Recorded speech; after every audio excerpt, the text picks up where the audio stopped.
Buen día chicos, ¿cómo están?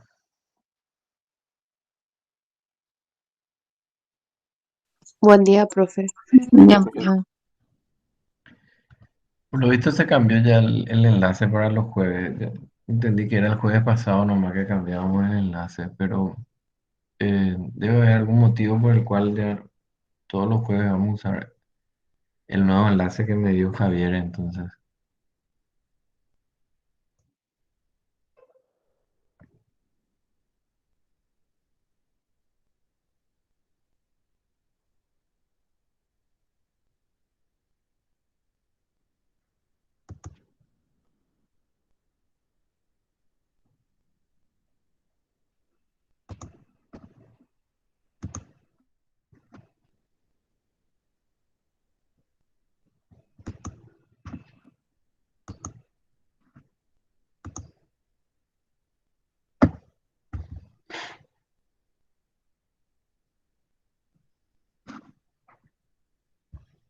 ¿Están viendo la pantalla?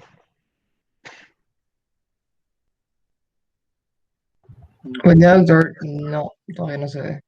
No se ve. Bueno, vamos a volver a intentar.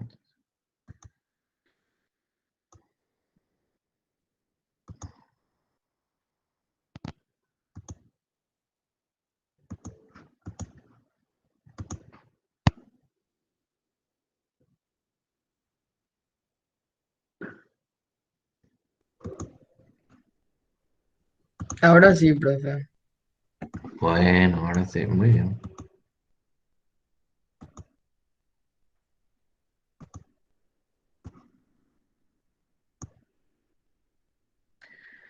Bueno, vamos a tratar de hacer una clase un poquito más participada, aunque cueste un poco por este medio. ¿Alguno de ustedes que esté un poco inspirado y nos quiera hablar, hacer un pequeño repasito sobre el estómago? Vamos a entrar en las patologías gástricas, gastroduodenales, pero sobre todo gástricas. Eh, digamos que la parte principal de la patología esofágica que terminamos el jueves pasado. Entonces, para tener fresco y en la mente, así como hicimos con esófagos, y vamos a hacer un pequeño repasito de la parte anatómica, histológica, funcional del estómago. ¿Quién se anima? ¿O quién comienza? Después cambiamos.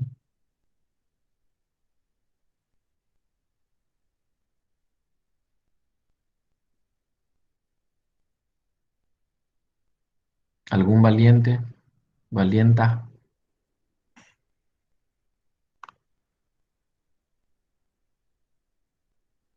Nadie.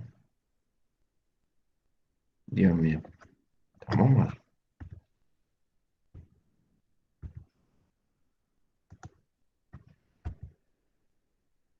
Bueno, ayuda un poquito. ¿Alguien se anima?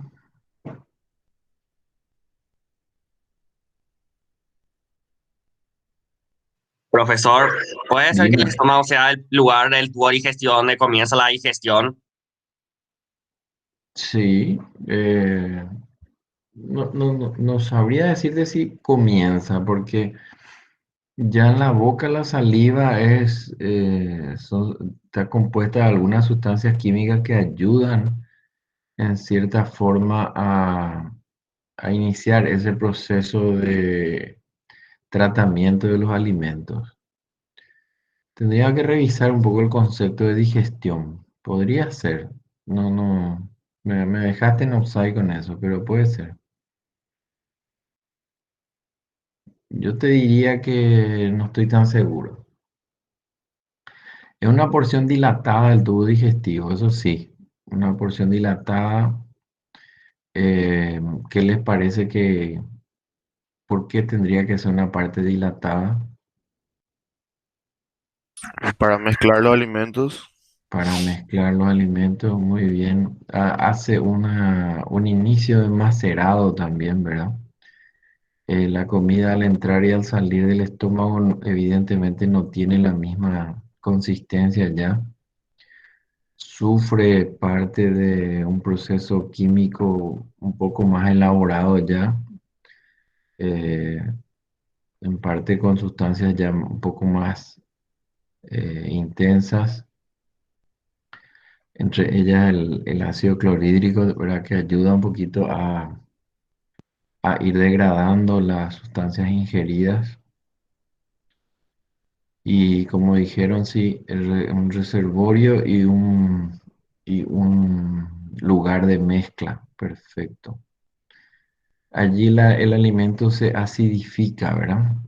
Y continúa así en el resto del tubo digestivo. No. ¿Por Y luego En creo el, que es lo básico, profe, en el intestino. dónde? Y creo que sería en el duodeno y yeyuno. Duodeno. ¿Qué sería? El duodeno es la primera parte del intestino delgado. Sí, sí. ¿Qué sería lo que contrarresta el ácido que me estás diciendo que recibe en el duodeno?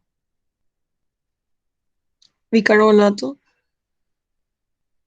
No, no tanto. No, frío, frío. ¿Puede ser que es el tema de la bilis? ¿Cómo está el conducto ahí? El tema de la bilis, Sí, no quiero explicarlo. si las sales biliares, vamos a ver eso dentro de un mes más o menos, vamos a entrar en hígado y vías biliares. Este, Justamente la bilis es un componente fuertemente alcalino que prácticamente se recibe en la segunda porción del duodeno apenas el alimento acidificado del estómago entra en el intestino delgado, pasa la primera porción y en la segunda ya recibe una descarga de bilis mezclado también con jugo pancreático y eso neutraliza bastante a la acidez gástrica. ¿M?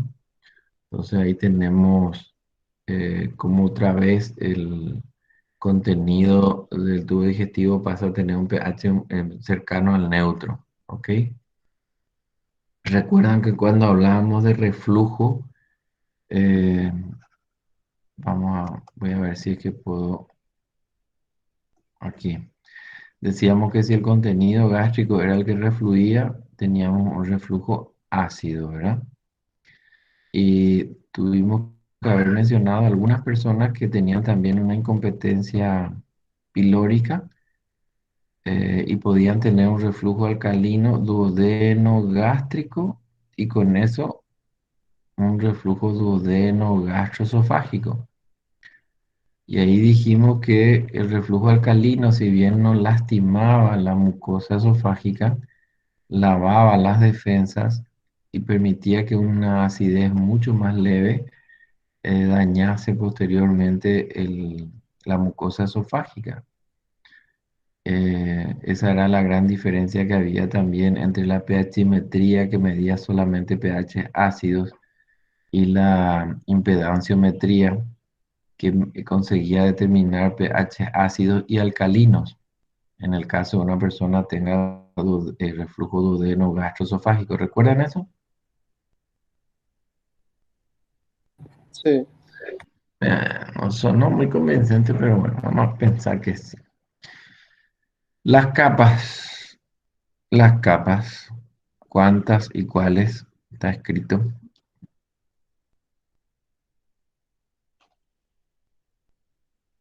5, profe. Mm, mm, ¿Cuántas? 4. Mm, ¿Cuáles serían? Y sería la mucosa, submucosa, la muscular y la serosa. Muy bien, perfecto. Acá aparece la serosa. ¿Recuerdan que en esófago no teníamos serosa? Dijimos que una de las excepciones del tubo digestivo en la presencia de las cuatro típicas capas era el esófago porque acá había una capa adventicia. Al entrar el tubo digestivo al abdomen, adquiere una serosa que vendría a ser un reflejo del peritoneo parietal que se transforma en peritoneo visceral.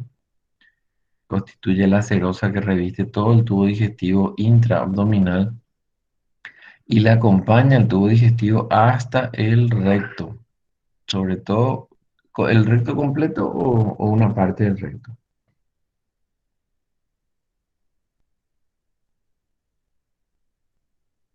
Una parte del recto nomás. ¿Cuál sería? La parte superior. La parte superior. Generalmente el tercio superior y en algunas personas puede llegar a alguna parte mínima del tercio medio, pero generalmente se refiere a tercio superior, porque allí el peritoneo se refleja. Tenemos el famoso fondo de saco de Douglas, ¿recuerdan? En anatomía, fondo de saco de Douglas es un reflejo peritoneal, la parte más caudal o distal, más baja de lo que sería la cavidad peritoneal. Y posteriormente a eso el rectus entra en la pelvis ósea y ahí ya no está revestido nuevamente de serosa. Entonces, si en algún momento alguien les pregunta sobre los lugares donde el tubo digestivo no está revestido de serosa, sería entonces esófago y porción terminal del recto. Pues todo el tubo digestivo sí tiene serosa. ¿Ok? En el caso del estómago, tenemos unas características glándulas profundas, unas glándulas bien marcadas, eh, que hacen que la superficie de contacto y la superficie también de producción de sustancias sea mucho mayor que la que podemos observar cuando vemos al estómago macroscópicamente, ¿verdad? Esto multiplica varias veces la superficie correspondiente al estómago. Entonces, es una ventaja que tiene el estómago con respecto a otras partes del tubo digestivo en cuanto a aumentar su superficie de contacto. Pero esto también pasó a ser un problema. ¿Por qué pasó a ser un problema? A ver si alguien maneja un poquito un dato de la historia reciente de la medicina, un descubrimiento que no hace demasiadas décadas que se tuvo. ¿Qué problema le genera esto al estómago?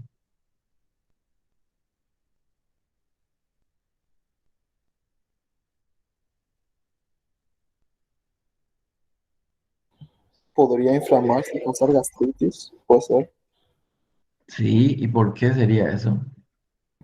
por el microorganismo Helicobacter pylori. Así mismo, el Helicobacter pylori en algunas personas se esconde, por así decirlo, anida en las profundidades de estas criptas, crea un pH especial para que el ácido gástrico no lo lastime, ¿verdad? No es que el Helicobacter pylori sea inmune, o sea, Superman o algo así, ¿verdad? El Helicobacter pylori cambia el pH regional y anida en estas criptas y se protege del ácido gástrico, eh, digamos, para que no lo lastime, ¿verdad? Pero al cambiar el pH también rompe las condiciones de autoprotección que tiene el estómago, por lo cual el propio ácido gástrico puede empezar a lastimar a sí mismo a la pared gástrica. Por eso que el Helicobacter pylori está asociado a lesiones de tipo gastritis, inclusive úlceras gástricas. ¿Ah? ¿Estamos? Porque para su subsistencia el Helicobacter cambia el pH del lugar donde anida. Anatómicamente, el estómago tiene la forma, se describe como la forma de una gaita escocesa. Yo la verdad nunca vi una gaita escocesa, pero si veo algo que se parece a un estómago, voy a saber que esa es la gaita escocesa, ¿verdad? Aparentemente es una bolsa agrandada con un ingreso superior y lateral. Tiene una forma que podemos comparar con una L invertida, con digamos, la porción horizontal al revés, pero tiene una gran porción vertical y una porción menor transversa. Entre esta porción vertical y esta porción horizontal genera un ángulo muy marcado, sobre todo en la curvatura menor, que es la que se llama, y se ve desde el interior del estómago, se llama incisura angular o angularis, porque es un pliegue bastante notorio que sirve como parámetro para diferenciar lo que podemos considerar patología o ubicaciones del cuerpo gástrico y ubicaciones que corresponderían al antro gástrico.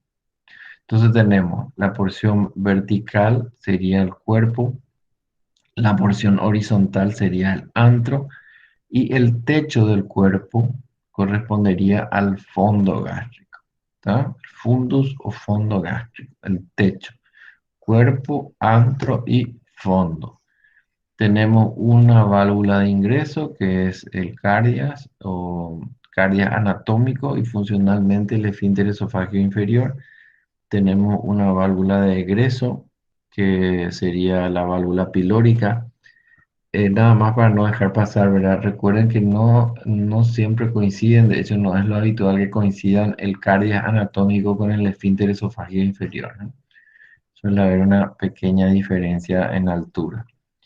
Y los pliegues generalmente son longitudinales en el cuerpo, tales así que acá se ven unos pliegues bien marcados que se les suele dar el nombre de calle gástrica, que se van diluyendo hacia la zona antral, donde digamos la superficie es un poco más lisa, sobre todo cuando se infla el estómago, se nota esta pequeña diferencia de aspecto y el píloro que actúa como una válvula de salida, que normalmente está cerrada y ante la venida de una onda primaria, una onda de contracción, se abre y permite el vaciado gástrico hacia el duodeno. El duodeno que recibe estos alimentos, la primera porción es el llamado bulbo o primera porción duodenal, que es también transversal.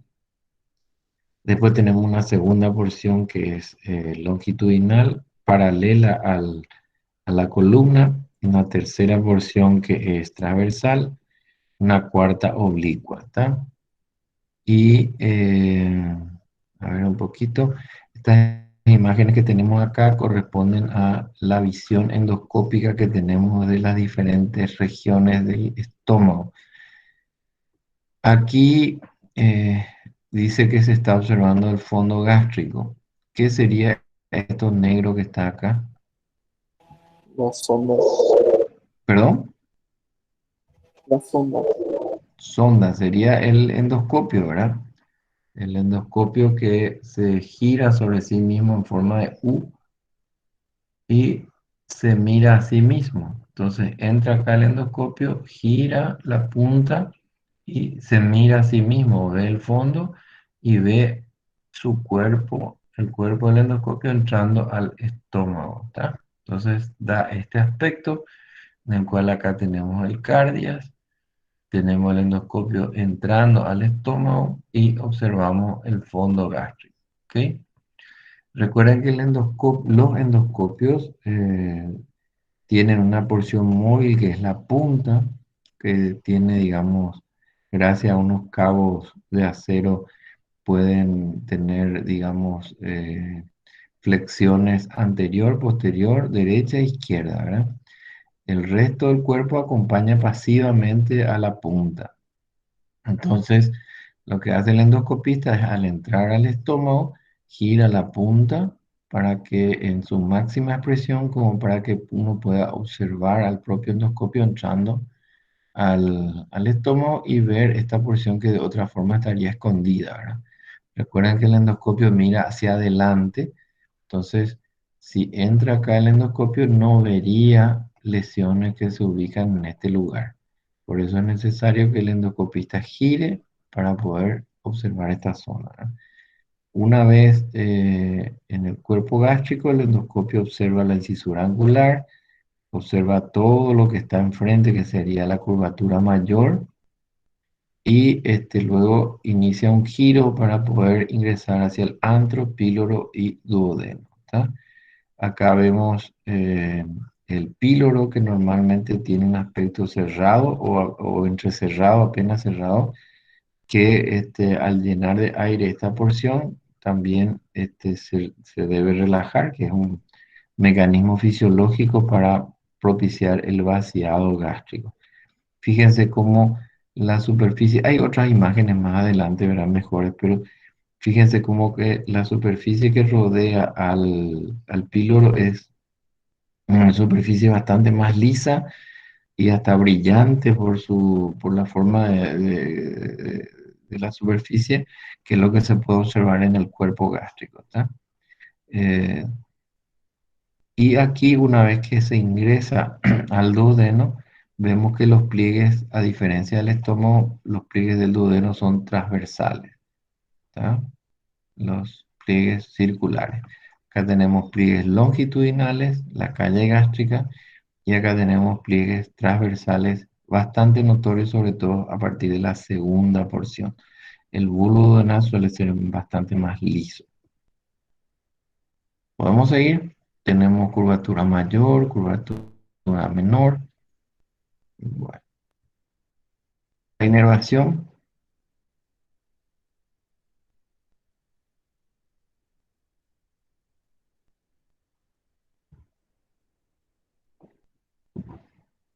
¿Nadie se anima?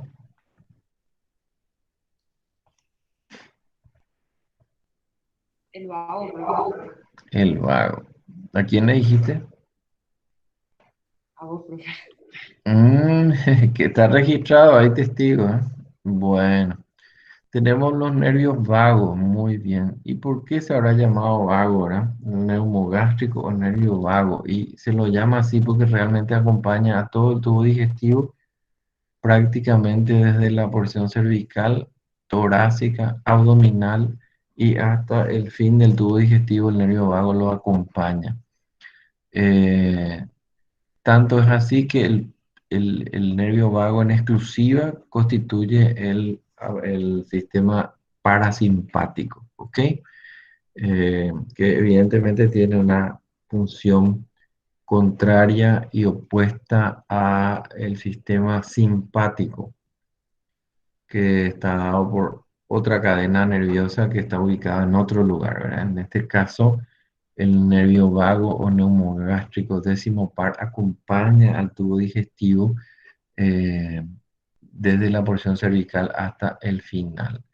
Recuerden que el nervio vago o neumogástrico influye sobre todo con ramas en sus porciones iniciales a la parte respiratoria, cardiovascular.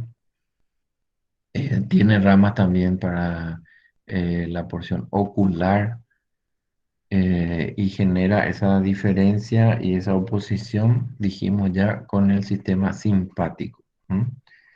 Eh, no es raro que una persona que está sometida a un fuerte estrés o preocupación o miedo tenga síntomas que se llaman vagales, que serían sueño, a veces ciertas náuseas, eh, a veces un estímulo fuerte del tubo digestivo.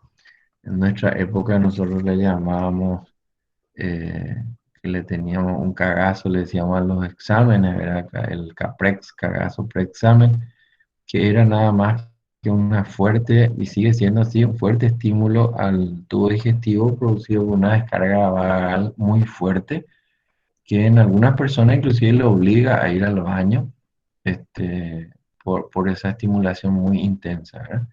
Que recae sobre todo sobre el tubo digestivo. El nervio vago se origina como dos troncos en la base del cráneo. Dijimos ya que corresponde al décimo par. Da ramas para algunas porciones en el cuello, cara, al tórax.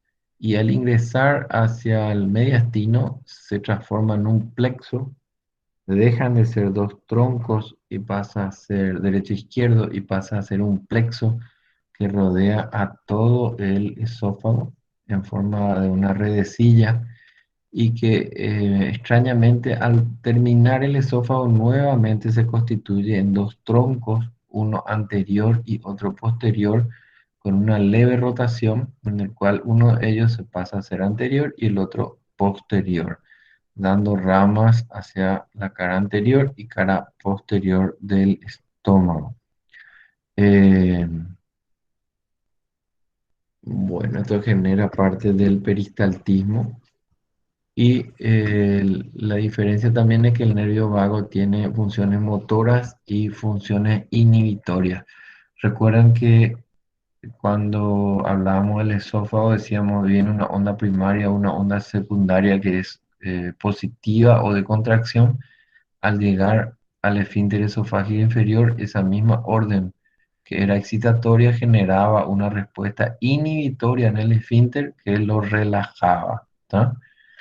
Y permitía el ingreso de los alimentos al estómago.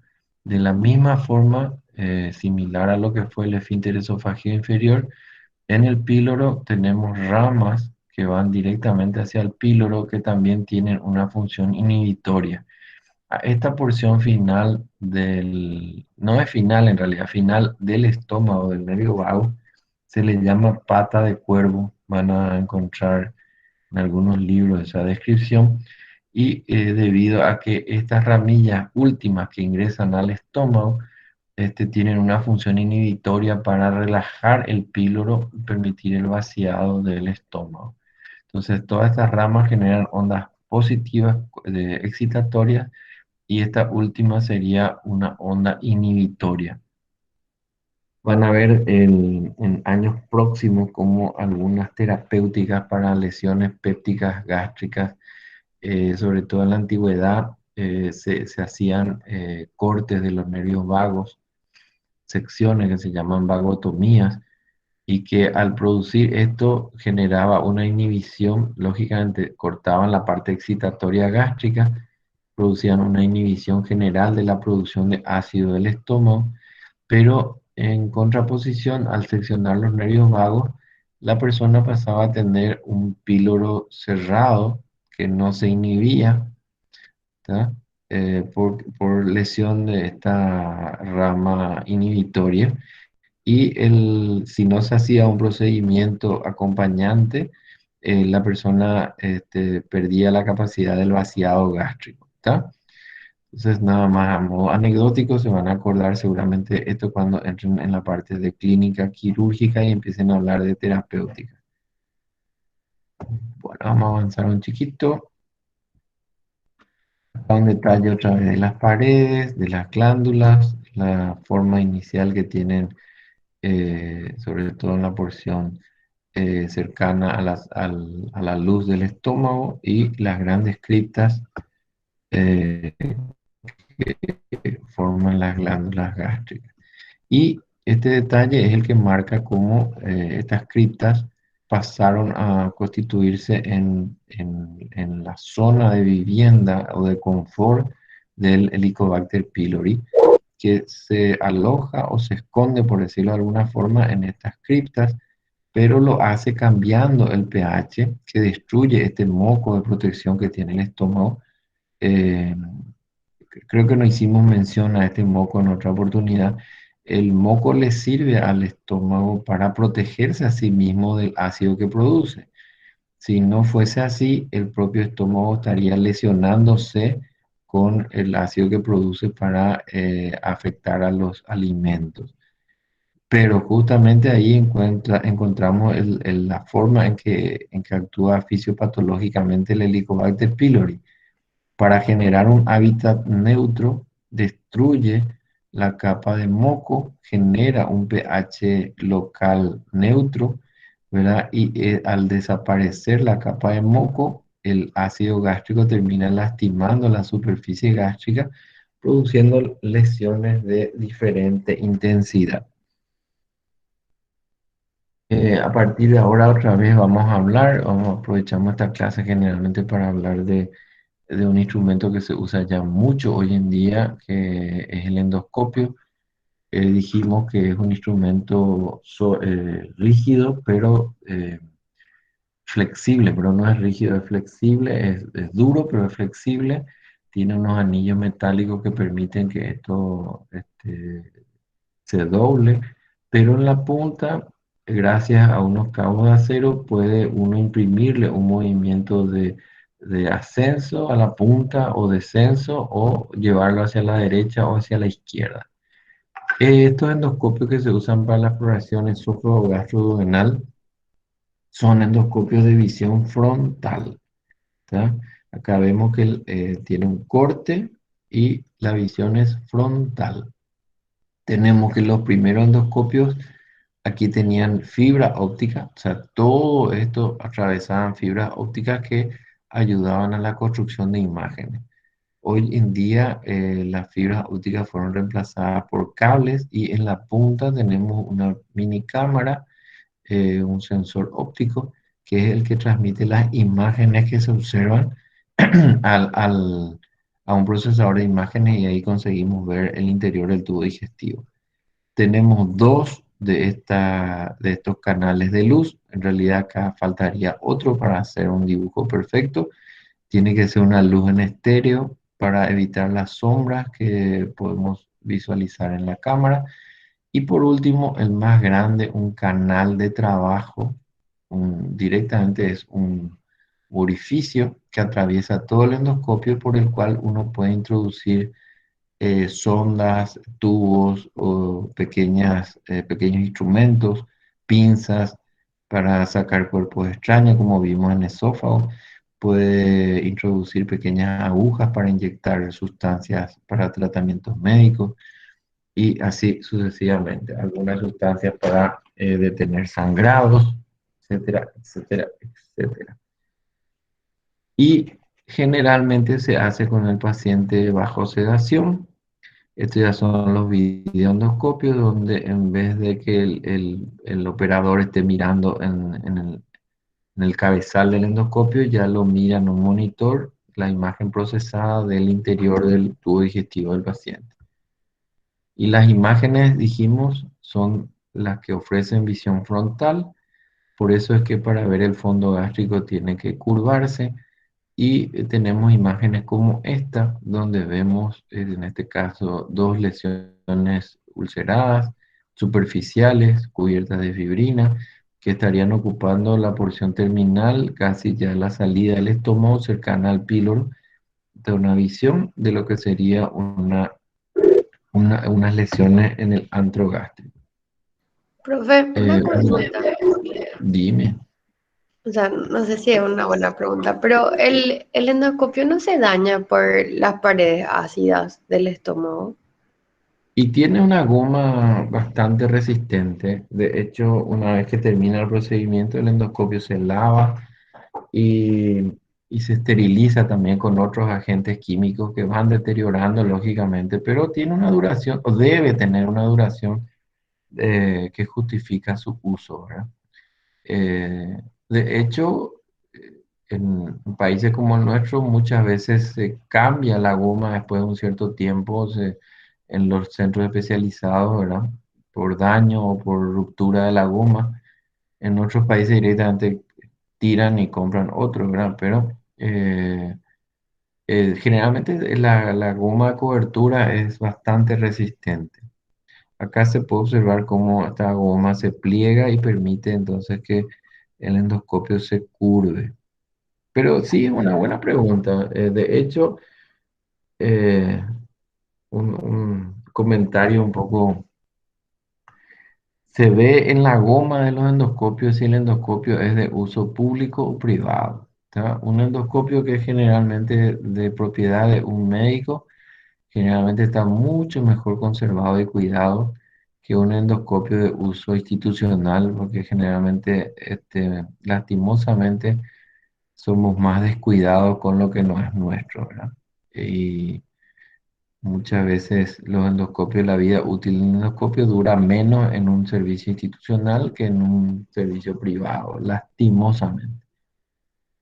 Acá tenemos otra imagen en la cual el endoscopio atravesó el píloro y en la rodilla duodenal, prácticamente la transición entre la primera y la segunda porción, vemos una úlcera también de poca profundidad.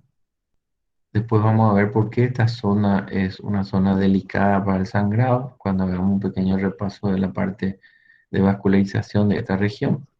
Y acá vemos también una úlcera, la vemos frontalmente, los bordes, el fondo cubierto por fibrina, y acá vemos algunos rastros de sangrado que provienen probablemente de este borde de la lesión. Estas son algunas imágenes, una miscelánea de imágenes. Vemos cómo los pliegues, al ingresar al estómago, vemos el fondo gástrico. Nosotros inflamos, ¿verdad? Al introducir el endoscopio mandamos aire para que esto se distienda y vemos los pliegues longitudinales que marcan lo que dijimos en la calle gástrica, ¿tá? Acá vemos cómo se curva, se produce esta curva que sería la transición entre cuerpo y antro. Acá tenemos todo lo que sería la curvatura mayor y en este borde tendríamos la curvatura menor y bien marcado la incisura angular. Seguimos más hacia adentro y vemos cómo la calle gástrica nos indica el camino para llegar hasta el antro píloro. Vemos acá el píloro inicialmente entrecerrado o cerrado. El aire que distendió el estómago también va a distender el antro y va a favorecer la dilatación del píloro. Y una vez que el píloro se relaja y permite el paso al endoscopio, ingresamos al duodeno, donde vemos los pliegues característicamente transversales, a diferencia del estómago que eran longitudinales. ¿Seguimos? Sí, profe. Bueno. Otro método de estudio que se usaba sobre todo mucho, hoy en día se usa menos, pero no por eso hay que despreciar, es un estudio que tiene sus indicaciones precisas, que es la radiología contrastada. Acá vemos la misma lesión dibujada que habíamos visto por endoscopía, como se verían en una radiografía contrastada.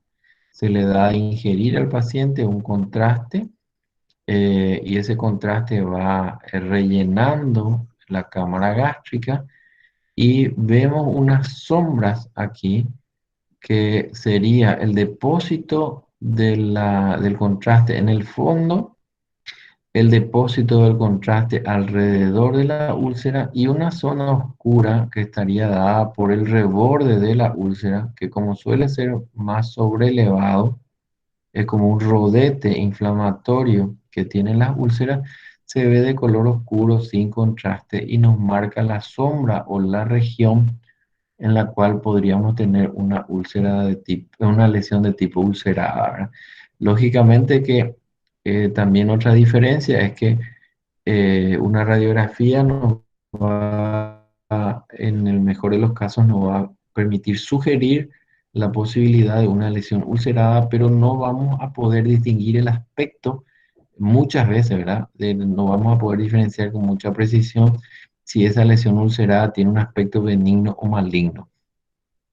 Vamos a ver en el próximo jueves cómo hay algunas características que nos sugieren benignidad y otras que nos sugieren malignidad.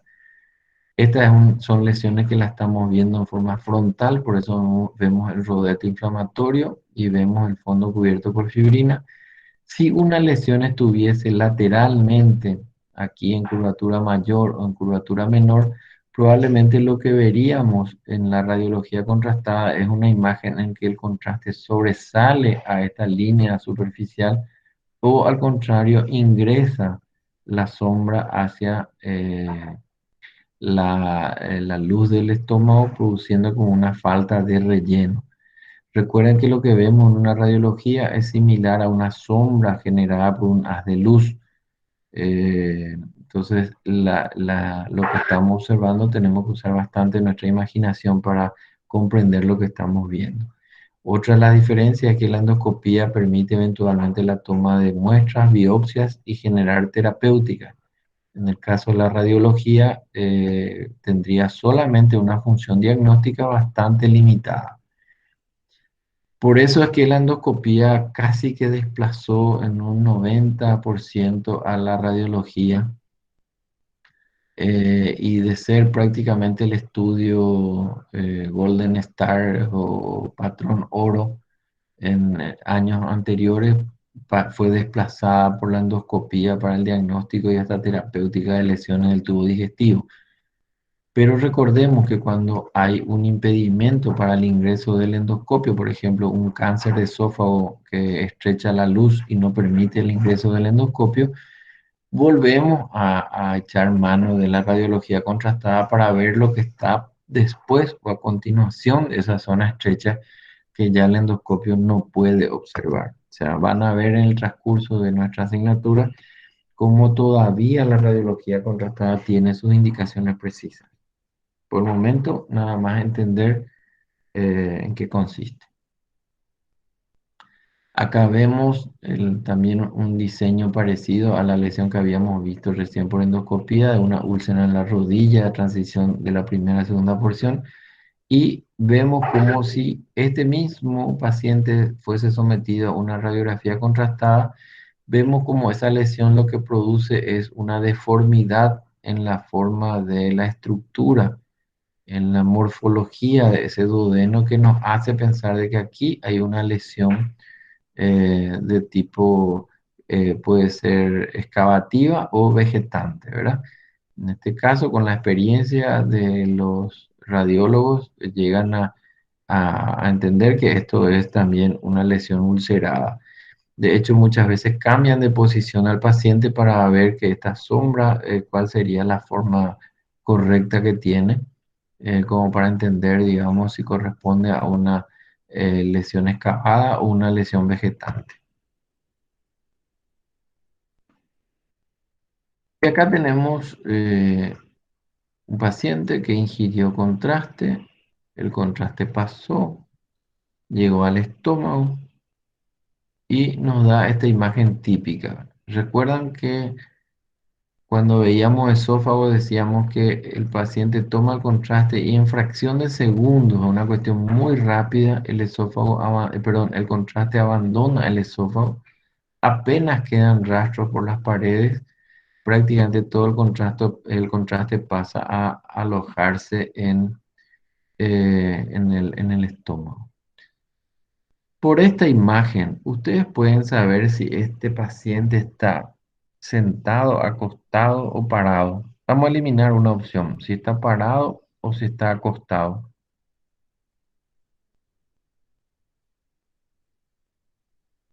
Acostado puede ser, profe, ¿Por qué?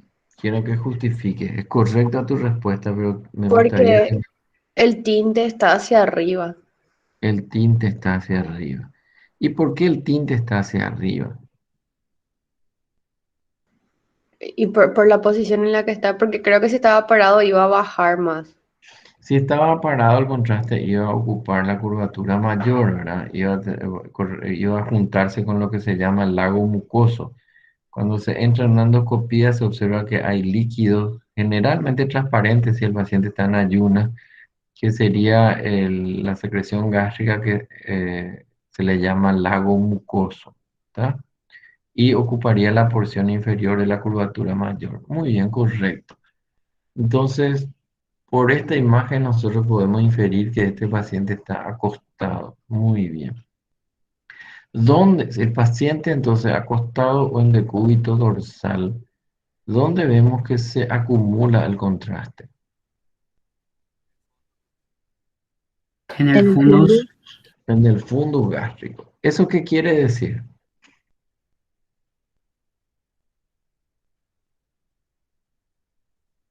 Está parado, profe. No, no, no. Está acostado, está en decúbito dorsal, pero si el paciente está acostado en decúbito dorsal, yo esperaría que todo el contraste bañe por igual el fondo del cuerpo, el antro, ¿verdad? Si veo que acá se acumula en mayor cantidad, ¿qué me dice eso? que tal vez la lesión está al nivel del fundus. Acá no hay lesión. Este es un paciente normal. Que está inclinado. Está inclinado. No, este paciente está en una cama horizontal. Está bien acostadito. ¿Que tiene comida dentro del estómago, profe? No, está vacío, no hay resto, no se ve ni una falta de relleno, no está ocupado el estómago por nada. Es que si está acostado, profe, puede que esté como inclinando el cuerpo un poco más hacia abajo, tal vez, o que la posición del estómago al estar acostado hace que todo quede hacia el fundus, porque es lo que Ahí está, tibio, tibio, tibio, tibio y caliente prácticamente. Eso es lo que nos indica. Quiere decir que una vez que el contraste ingresa al estómago, fíjense que llegó a teñir todo el estómago, pero reposa en el fundus gástrico. ¿Por qué? Porque el fundus gástrico en realidad es la porción más posterior del estómago, que al acostarse el paciente o cualquiera de nosotros ocupa entonces la porción más inferior. Estamos razonando juntos, no sé si se entiende la idea. Cuando nos acostamos, la porción que queda más atrás, la más baja, digamos, pasa a ser el fundus gástrico. Por eso que el contraste que estaba aquí vino a reposar en este lugar. ¿Se comprende? Sí, profe. Si se para a este paciente, va a desaparecer probablemente esta acumulación de contraste aquí y va a ubicarse en la curvatura mayor, inclusive mostrando probablemente un nivel hidroaéreo. Acá va a haber aire, porque el estómago es una de las porciones donde observamos normalmente aire, una gran burbuja de aire y un nivel de líquido que es el lago mucoso. ¿Está? Entonces, acá hay mucho contraste, acá hay resto de contraste. ¿Y qué otra cosa que vemos en un paciente acostado? Esta es una imagen, dijimos, de un paciente normal.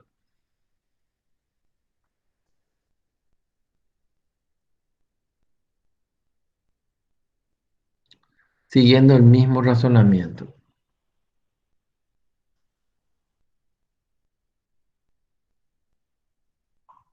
Profe, ¿podrías repetir tu pregunta? ¿Cómo no?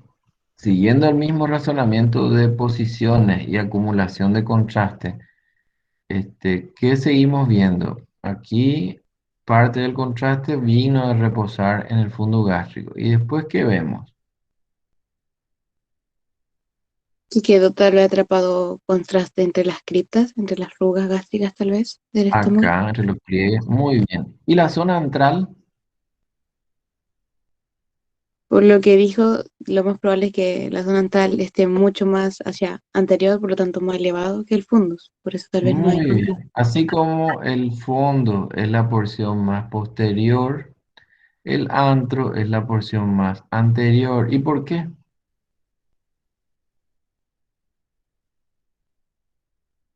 Por la posición que se encuentra el paciente.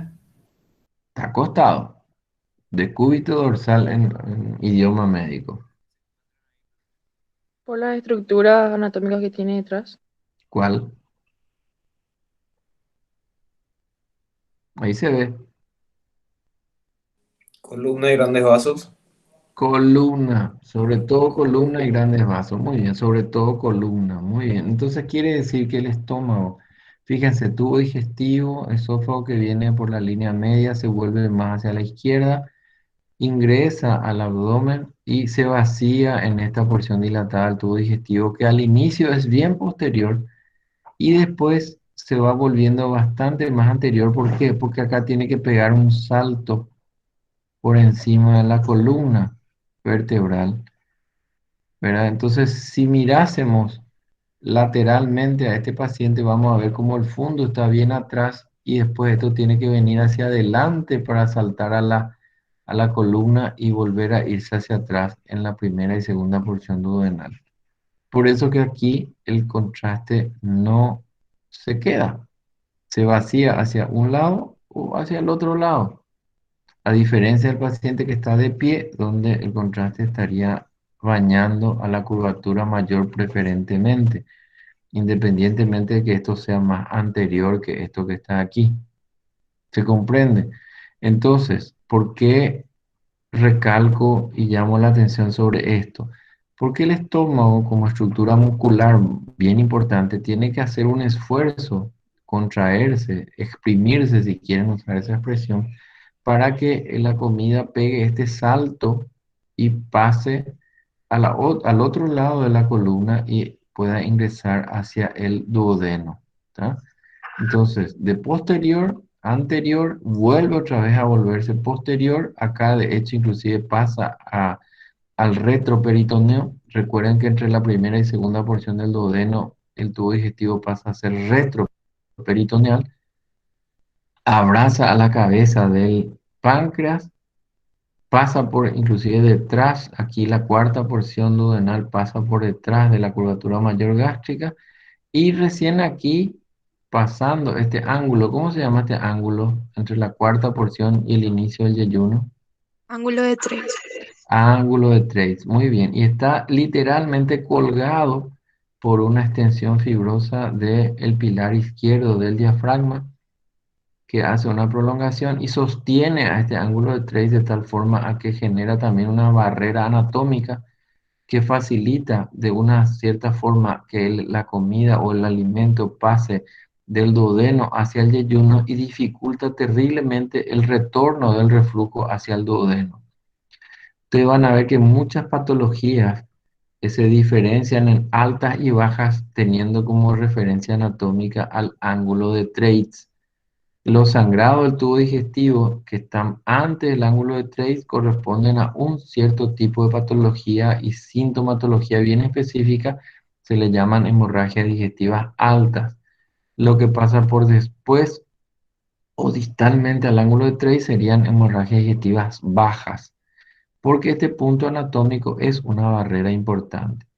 Las obstrucciones del tubo digestivo también son muy diferentes si ocurren previos al ángulo de Treitz o posteriores al ángulo de Treitz. Serían entonces obstrucciones altas u obstrucciones bajas. Eso vamos a ir viendo en el transcurso del año, pero nada más aprovecho para mencionar, para que tengamos fresquito en la mente estos datos anatómicos, que a veces cuando estudiamos no nos percatamos del significado que tienen. Bueno, esta es otra tecnología que se usa también en radiología contrastada que se llama doble contraste. Radiografía contrastada a doble contraste. ¿Qué sería? Mandar una porción, una cantidad X de contraste y a continuación mandar aire en suficiente cantidad que empuje el contraste hacia a que progrese por el tubo digestivo, pero fíjense, deja impregnada la mucosa con una pequeña película de contraste que nos marca unos detalles mucho más sensibles que lo que sería el contraste bruto cuando está bañando esta zona y ocultando también lesiones pequeñas. A tal punto que esto se le pasó a llamar ya desde tiempos atrás el doble contraste o mucosografía. Mucosografía porque en realidad nos daba detalles de la mucosa del tubo digestivo. Esta es una técnica que hasta hoy día se usa, lógicamente que cada vez menos porque la endoscopía ha desplazado, pero tiene sus indicaciones. Se usa mucho eventualmente en estómago, duodeno, sobre todo estómago y colon. Mucosografía o radiografía a doble contraste. ¿Hasta aquí vamos bien? Sí, profe. Bueno, estamos ya avanzando en la hora también, tenemos casi una hora ya de clase. Estas son las cámaras endoscópicas que se diseñaron ya hace un buen tiempo. Han mejorado a través del tiempo, pero básicamente es una microcámara con sus baterías que va grabando las imágenes que observan las cámaras y facilitan la observación, sobre todo de qué parte.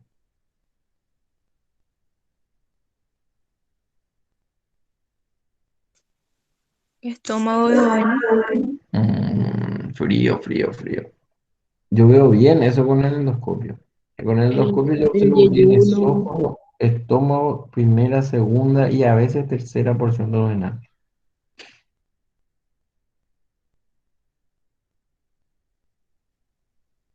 Hay una porción media del tubo digestivo que son varios metros de tubo digestivo, que sería el final del duodeno, el yeyuno ileum, que no se llega con endoscopios, sobre todo los endoscopios tradicionales, por arriba ni por abajo, ¿tá?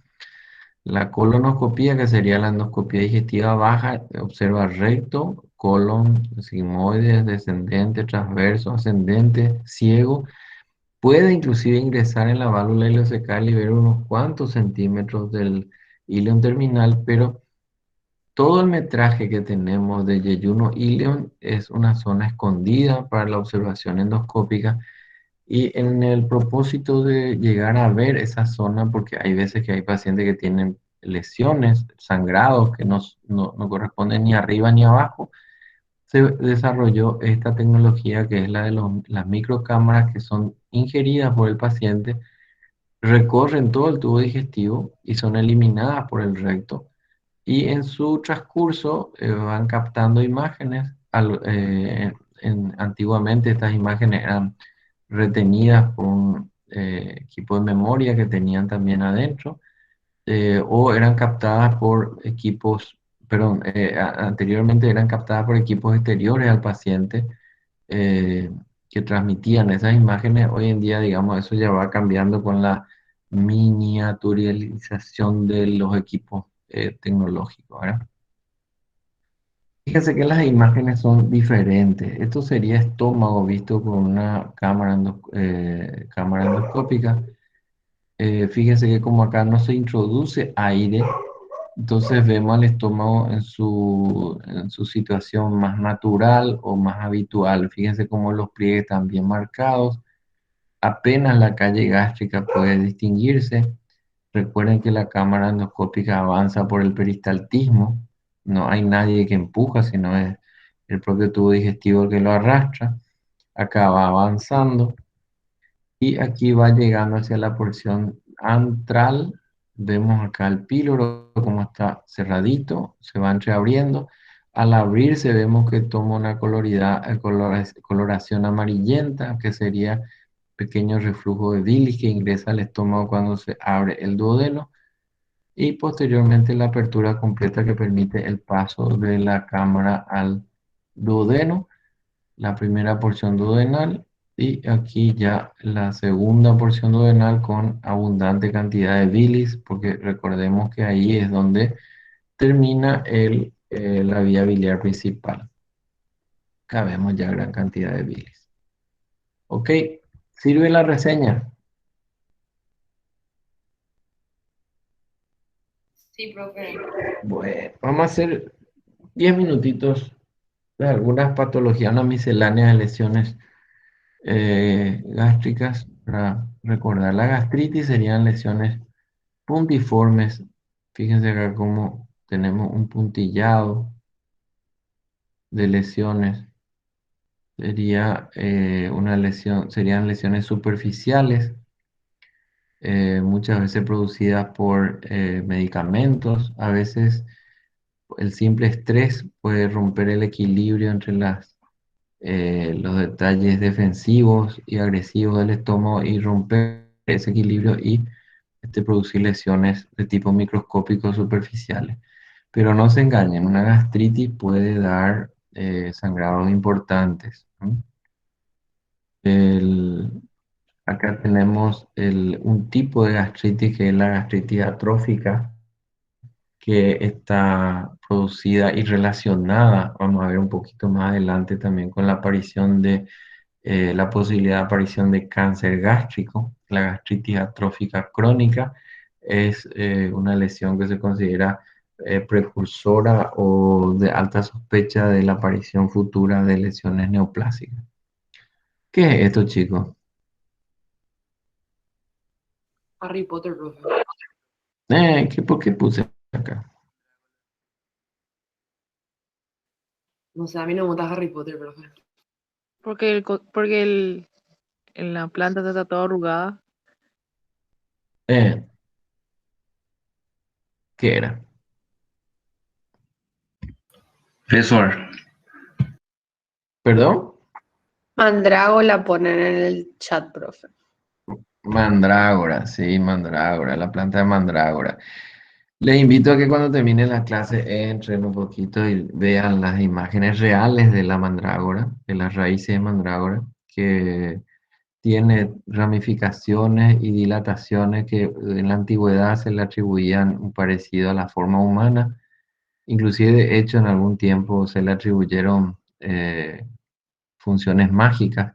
De hecho, había algunos brujos de la antigüedad que le apretaban y le hacían como ojos y bocas, le quitaban algunas raíces para que quede como dos brazos o piernas y le hacían asemejar más todavía de lo que ya parece a formas humanas y se le atribuían poderes mágicos, curativos, poderes sedativos.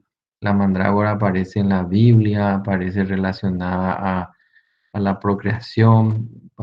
Les invito a leer un poquito sobre esto. Y en Harry Potter se tomó esa tradición para hacer un poquito una referencia a lo que de hecho era parte de la creencia de la humanidad antigua.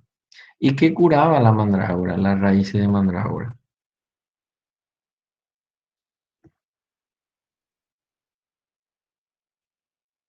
No son fanáticos de Harry Potter. Petrificaciones dicen en el chat.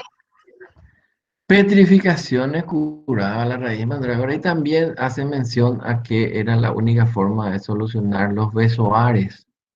Si vieron Harry Potter hacía mención a los besoares. Quizá como no eran estudiantes de medicina ni les llamó la atención qué eran lo que son los besoares.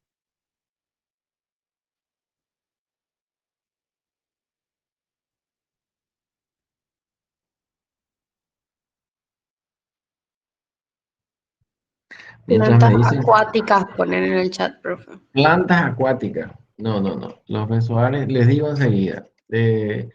Inclusive en la mitología se hablaba de que si un hombre extraía las raíces de mandrágora podía afectarse y morir seriamente porque al salir la raíz de la mandrágora emitía un sonido supuestamente que podía matar a la persona, ¿verdad? Esto justamente hacía referencia en Harry Potter también, ¿verdad? Parte de la mitología y la creencia sobre esta extraña planta, ¿verdad?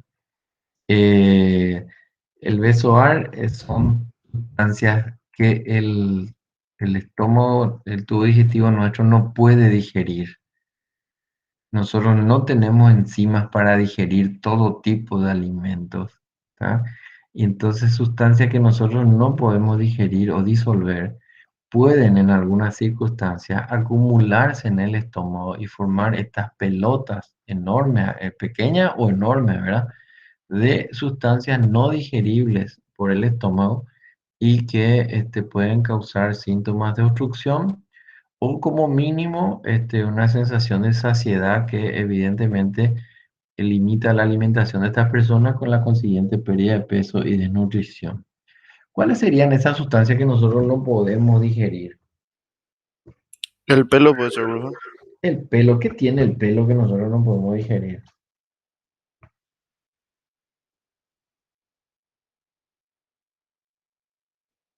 Su composición proteica, profe, la queratina. Queratina. Más que proteica es en la capa que lo rodea, que tiene un componente muy parecido a la celulosa. Nosotros, de hecho, lo que no podemos disolver es la celulosa. No tenemos enzimas que disuelvan la celulosa.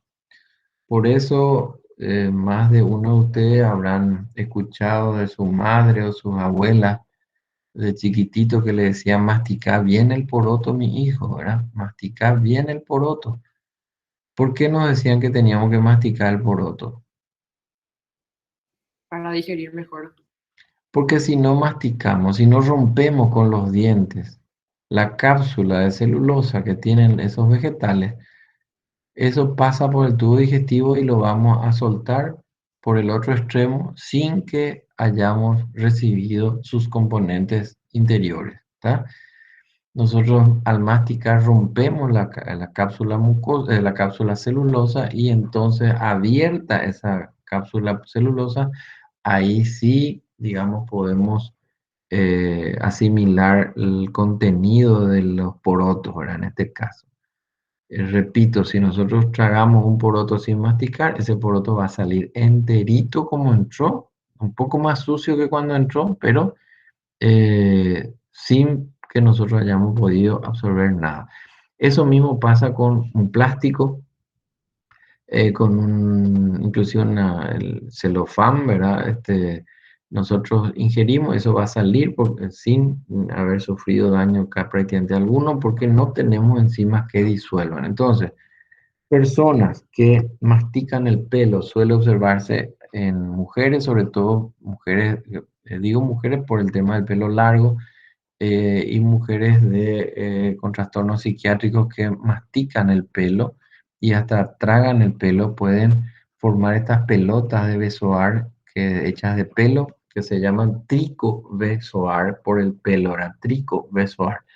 Un tipo diferente de besoar es el fitobesoar. También existen personas que por algún tipo de ansiedad mastican o tragan hojas sin masticar, perdón, esa sería la mejor opción. De gluten, hojas de plantas sin masticar, y la celulosa de estas hojas también pueden acumularse dando estas formaciones llamadas besoar, que en algunos casos cuando son muy grandes solamente pueden solucionarse con una extracción instrumental o inclusive quirúrgica. Ahí no existe raíz de mandrágora que cure, ¿verdad? Aunque Harry Potter diga lo contrario. Acá tenemos diferentes tipos de besoar. ¿Tá? Acá la mayoría de estos son fitobesoares, esto sería un tricobesoar de pelo, pero la mayoría de estos son de sustancias vegetales. Acá inclusive se reconoce algunas estructuras vegetales. ¿Tá? Esto probablemente sea un tricobesoar también. Como ustedes pueden ver, son pelotas de diferentes tamaños, pero que no progresan, se acumulan en el estómago. Si progresan, podrían dar una obstrucción, ¿verdad? Quedan en el estómago y muchas veces para sacar son necesarias situaciones, operaciones instrumentales o cirugía. Cuerpos extraños, habíamos hablado ya en la clase anterior, algunos de ellos pueden progresar inclusive, ¿verdad? Y alojarse en el estómago, duodeno, inclusive pasar al resto del tubo digestivo. Cuerpos extraños de diferentes tipos, increíbles las cosas que uno puede encontrar a veces en el estómago ajeno. Esto sería una prótesis esofágica. Se usan personas con tumores esofágicos avanzados, que ya no hay, digamos, opciones terapéuticas quirúrgicas y se les pone un tubo transtumoral para que la persona pueda seguir comiendo o recibiendo alimento por vía oral. Estas prótesis a veces migran por necrosis del tumor. Estas prótesis pueden migrar e ir hasta el estómago. Acá tenemos las lesiones por sonda nasogástrica. Fíjense cómo se ve la línea donde la sonda nasogástrica se apoyó en el estómago y estas sondas de plástico, ¿verdad? Para no tener este tipo de lesiones, pacientes que van a tener que usar sonda por mucho tiempo, se usan sondas de tipo siliconada, revestidas de silicona, que son mucho más amigables y no producen estas lesiones. Las sondas de plástico son las que producen estas lesiones y muchas veces pueden producir sangrados importantes por decúbito, ¿verdad? Por apoyarse en estas zonas del estómago o del tubo digestivo. Profe, Sí, ¿qué es lo más raro que encontraste en la endoscopia? lo más raro que encontré, a ver, rapidito, a ver, te digo, un paciente que tenía, habrá tenido, digo yo, una úlcera en cara posterior y que probablemente curó de forma natural, espontánea, y cuando yo le hice el estudio, encontraba que había formado un orificio que comunicaba el estómago con lo que está atrás. ¿Qué es lo que está atrás del estómago? Eso no hablamos hoy, es la trascavidad de los epiplones o retroperitoneo. Y él tenía como un estómago en reloj de arena, ¿verdad? Como una segunda cavidad posterior llena de restos alimentarios, y un paciente prácticamente asintomático, ¿verdad? Habrá hecho en su momento una retroperitonitis, curó y quedó como un estómago con un compartimiento posterior que lógicamente al no tener capa muscular se deposita la comida y se descompone, se pudre, ¿verdad? Hace muchos años, ¿verdad? Realmente creo que fue una de las cosas más raras que vi. Gracias, doctor. Ok. Divertículos gástricos. El tubo digestivo, de hecho, está propenso a la formación de divertículos. Se los puede observar también en el estómago. Los divertículos que son bastante comunes son los divertículos duodenales. Y otra vez, aunque parezca increíble, los divertículos duodenales que son frecuentes de ver son los divertículos que se ubican en la segunda porción, exactamente en el lugar donde termina el colédoco y el conducto de Wilson. Y hace que la papila esté escondida en un divertículo y complica muchas veces el tratamiento de pacientes con obstrucciones biliares, divertículos gástricos y duodenales. Vólvulo gástrico, que sería la torsión del estómago. Recuerden que el estómago está en su posición por sus extremos. Está sostenido por un lado por el cardias y su, digamos, su fijación con su relación con el diafragma, y por otro lado con el ingreso del duodeno al retroperitoneo. El resto del estómago está bastante suelto, solamente tiene el epiplón mayor que le cuelga como un delantal y le da peso y le mantiene en su posición. Pero por algunas circunstancias, que a veces no se conoce bien los motivos, pero suelen ser lesiones previas, el estómago cambia de posición, como que se tuerce, y a eso se le llama vólvulo gástrico, sería la torsión o giro del estómago. Acá vemos dos situaciones de giro del estómago que puede llevar a obstrucciones altas, obstrucciones del tránsito alimentario altos, con mucha producción de náuseas, vómitos, incapacidad de alimentarse. Estos válvulos pueden ser de dos tipos, ¿verdad? De una rotación en este eje o en este eje. Acá vemos, voy a mover esto, ¿verdad? Habla de que cuando es en su eje longitudinal, ¿tá? Se le llama órgano axial, sería este tipo A, ¿verdad? Y cuando es sobre su eje vertical se le llama mesoaxial, donde la curvatura mayor es la que se pliega hacia la menor, ¿tá? Son dos formas diferentes, pero similares en cuanto a efecto, porque el estómago se dobla, se tuerce y se obstruye por estas torsiones. Uno pensaría, pero qué tontería, ahora yo meto una sonda, un endoscopio y empujo y coloco en su posición, ¿verdad? Pero eso no es así.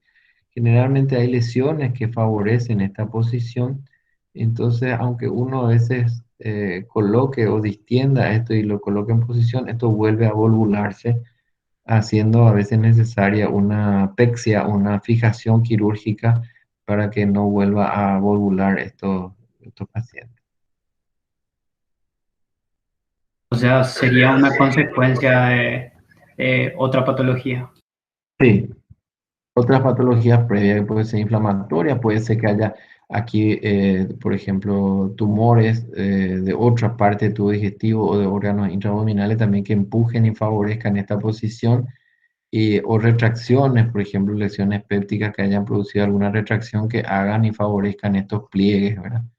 Se da una serie de condiciones. El diagnóstico de la etiología no suele ser fácil, y tratar a veces tampoco es tan fácil, porque a veces inclusive, como les dije, es necesario una pexia o una fijación por puntos quirúrgicos, ¿verdad? Para que esto no vuelva a ocurrir. Y esta es una imagen de un vólvulo visto por dentro. Con una endoscopía se ve la aparición de estos pliegues enormes, que sería la zona de torsión del estómago. Tenemos estas pequeñas lesiones. Recuerden que el estómago está súper vascularizado, tiene 4 grandes arterias que generan las dos arcadas de curvatura mayor y menor. Cada uno de estos troncos es capaz de nutrir solito a todo el estómago. Tiene un plexo submucoso arterial y venoso muy prolífico, tal así que estas arañas vasculares o angiodisplasias, si se ubican en el estómago, pueden provocar sangrados importantes. Pequeñas arañitas arteriales vasculares. Esto también es algo raro de ver, es la intususcepción gastroesofágica, que a veces el estómago entra, se suele ver sobre todo en pacientes portadores de hernias hiatales o grandes dilataciones del anillo hiatal, permiten que con un esfuerzo el estómago se introduzca hacia el esófago, ¿tá? Y se ve imágenes como esta desde el esófago o como esta desde el propio estómago. Tumores de órganos vecinos pueden impresionar y ver, marcar, dejar una huella en las caras anterior y posterior, sobre todo las posteriores del estómago. Y fíjense cómo acá se ve la cara anterior bastante suelta, pero la cara posterior bien como ocupada, y probablemente esta lesión, con esta imagen no podemos saber, ¿verdad? Pero esta probablemente pueda ser una lesión que esté detrás del estómago o inclusive un tumor de la pared gástrica, ¿verdad? En este caso, son tumores del páncreas que empujan la cara posterior del estómago hacia adelante, y en una visión interna se ve de esa forma. Las gastritis agudas dijimos que podían provocar sangrados importantes. Nada más para terminar la clase, recordemos que en unas cuantas décadas atrás, ni siquiera demasiado tiempo atrás, antes de la aparición de los primeros medicamentos antiulcerosos, muchos pacientes tenían que ser sometidos a gastrectomías totales, extirpación completa del estómago, para parar sangrados que podían ser por estrés, producido por una simple gastritis aguda hemorrágica, cuyos sangrados son importantes. Hoy en día esto con medicamentos puede detenerse con relativa tranquilidad, ¿verdad? No en el 100% de las veces, pero casi. La gastritis crónica, a diferencia de las agudas, acá está marcado más bien por el sangrado en la aguda, en el crónico es más bien edema, desaparece el aspecto habitual de la mucosa gástrica, tiene un color más pálido por el edema y se observa menos la vascularización submucosa. Y la gastritis medicamentosa, que no es otra cosa que una gastritis aguda producida por medicamentos, ¿verdad? Solamente el diagnóstico diferencial es por la historia clínica del paciente. Nos va a referir que estuvo ingiriendo probablemente AINES o algún tipo de medicamentos que dañan la mucosa gástrica. Abscesos gástricos a veces ocurren, son raros, pero a veces ocurren, ¿verdad? Abscesos que crecen por debajo de la mucosa, e inclusive algunos de estos pueden drenar su contenido al estómago. Varices esofágogástricas, eso vamos a ver más adelante, ¿verdad? Cordones venosos, esto vamos a hacer una clase de hipertensión portal. Nada más sepan que en el fondo del estómago y en la tercera porción del esófago pueden ubicarse las varices de esofágogástricas, ¿verdad? Por hipertensión portal. Vamos a hablar un poquito más adelante. Cuando sangran estas varices, sangran como si fuesen arterias, porque son venas que están sometidas a muy alta presión y dan un sangrado que simula un sangrado arterial, sangrado en jet de las arterias, ¿verdad? Sangrado en chorro. Esto, aunque no parezca, son venas, ¿verdad? Profe, Sí. ¿ves que vos habías dicho que con el endoscopio no se puede ver la parte del intestino delgado, la parte del ayuno y eso? Cuando se ve que hay una hemorragia o algo así ahí, sí o sí hay que hacer una cirugía para poder arreglar, ¿verdad? No, es todo un capítulo, ¿eh? El tema de las hemorragias es todo un capítulo. Nosotros vamos a hablar la próxima clase de úlceras, y vamos a hablar en la siguiente clase, creo que ya después de nuestro parcial, vamos a hablar de las complicaciones, ahí vamos a hablar de hemorragia. Nosotros vamos a hablar típicamente de las hemorragias altas en este momento, y hacia el final del año vamos a hablar de las hemorragias digestivas bajas. El problema es cuando hay pacientes que tienen síndromes anémicos, se detecta pérdida de sangre por el tubo digestivo, ese paciente está sangrando en el tubo digestivo y se lo mira por arriba, no se encuentran lesiones que justifiquen, se mira por abajo y no se encuentran lesiones que justifiquen. Evidentemente el sangrado está en esa porción media. Y si bien no es totalmente cierto lo que te dije, ¿verdad? Hay instrumentales para poder ver esa porción media, pero son de diseño casi experimental. Todavía no hay un instrumental que sea seguro y de fácil acceso. Hay unas maniobras que se hacen con balones inflables, que con juego de inflar y desinflar balones se hace progresar el endoscopio hacia el tubo digestivo medio. Y con eso se consigue de la parte diagnóstica, inclusive la parte terapéutica de los de los endoscopios, ¿verdad? Y por abajo la misma cosa, ¿verdad? Colonoscopio que con juego de balones inflables se hace progresar en el hilo terminal bastante por dentro, pero son métodos que producen también lesiones, este tema de inflar y desinflar balones, o hay unos sobretubos que son como unas roscas que se va girando y como que se va atornillando y permite el progreso del endoscopio hacia más al fondo de la luz, pero son todos aditamentos endoscópicos que todavía no tienen una aprobación del 100% por la posibilidad de producir lesiones. No sé si respondí tu pregunta, pero la idea que quería transmitir es que todavía es una zona difícil de investigar, esa porción media del tubo digestivo. Y no vaya a creer que abrir la panza facilita las cosas, ¿verdad? Acuérdense que el tubo digestivo, si bien es cierto que está en el abdomen del paciente, si tiene un sangrado, eso está dentro del tubo digestivo. Y nosotros desde fuera del tubo digestivo no tenemos tipo Superman, visión de rayos X para ver dónde está el sangrado, ¿verdad? Vamos a tener probablemente el tubo digestivo del paciente en nuestras manos, pero no por eso vamos a tener una facilidad diagnóstica para encontrar una lesión que esté provocando el sangrado. Recuerden que puede ser una angiodisplasia, puede ser una úlcera, pueden ser lesiones que a lo mejor uno no puede ni ver ni tocar desde afuera, ¿verdad? Entonces, ni siquiera con una laparotomía exploradora uno va a poder llegar al diagnóstico. Son pacientes difíciles de diagnosticar y tratar. Ya, muchas gracias. Ok. Próximo jueves estaríamos entrando en las lesiones pépticas gastrodenales. Sería más la parte de úlceras pépticas. ¿Está bien? Y no sé si hay preguntas. Estamos ya llegando a nuestra hora. Profe, Hoy yo fue tengo más una un repaso. ¿Sí? ¿Perdón? Profe, a las personas que consumen prolongadamente AINES se le da omeprazol para evitar un daño en la mucosa. Y se debería, pero inclusive no todos reciben. Y lo otro es que tampoco las drogas antiulcerosas protegen en un 100%. Entonces, pacientes consumidores de AINES son un drama también para la terapéutica.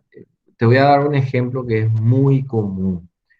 Pacientes de cierta edad con dolores artríticos, por ejemplo, con artritis o artrosis, que tienen que tomar antiinflamatorios para moverse sin dolor, necesitan tomar antiinflamatorios potentes para poder mover sus articulaciones. Y a esos pacientes se les da los antiinflamatorios y se les da protección gástrica.